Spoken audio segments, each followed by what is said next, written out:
हमारा अगला क्वेश्चन है क्वेश्चन नंबर 6।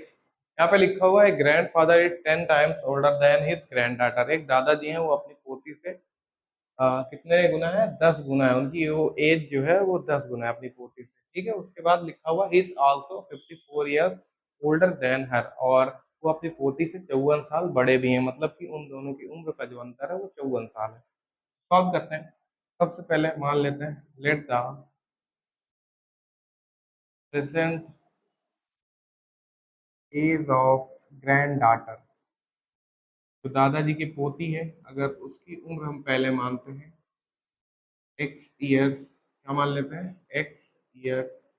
पोती की जो उम्र है हमने मान लिया एक्स साल की है, तो दादाजी कितने साल के होंगे, देन द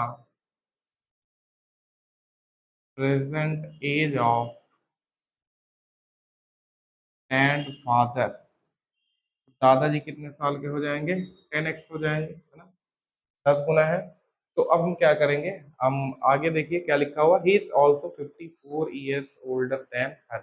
अब उनकी जो उम्र का अंतर है वो 54 साल है। ठीक है, मतलब ये दादाजी और उनकी पोती की उम्र का अंतर जो है वो 54 साल है। तो अंतर कैसे निकालते हैं, आपको पता है, अंतर में हम सब्ट्रैक्ट कर देते हैं, है ना। सब्ट्रैक्ट कर दिया दादाजी की उम्र से पोती की उम्र, तो अंतर कितना है, 54 साल। ठीक है, अब हम इसको सॉल्व कर लेते हैं। 10x में से x जाएगा 9x is equal to 54। X value वैल्यू आ जाएगी 54 अपॉन में 9, 9 वन जा 9, 9 सिक्स जा 54, तो एक्स की वैल्यू निकल के आई 6। ठीक है, तो उनकी जो पोती थी, ग्रैंड डॉटर जो थी, ग्रैंड डॉटर, उनकी एज कितनी है, 6 ईयर्स है, जो कि हमने निकाल ली है।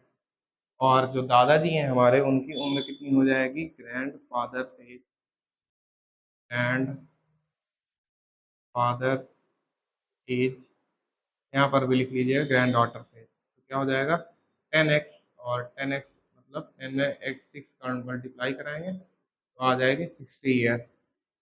ठीक है, तो दादाजी कितने साल के हैं, 60 साल के, और उनकी पोती 6 साल के। नोट कर लीजिए।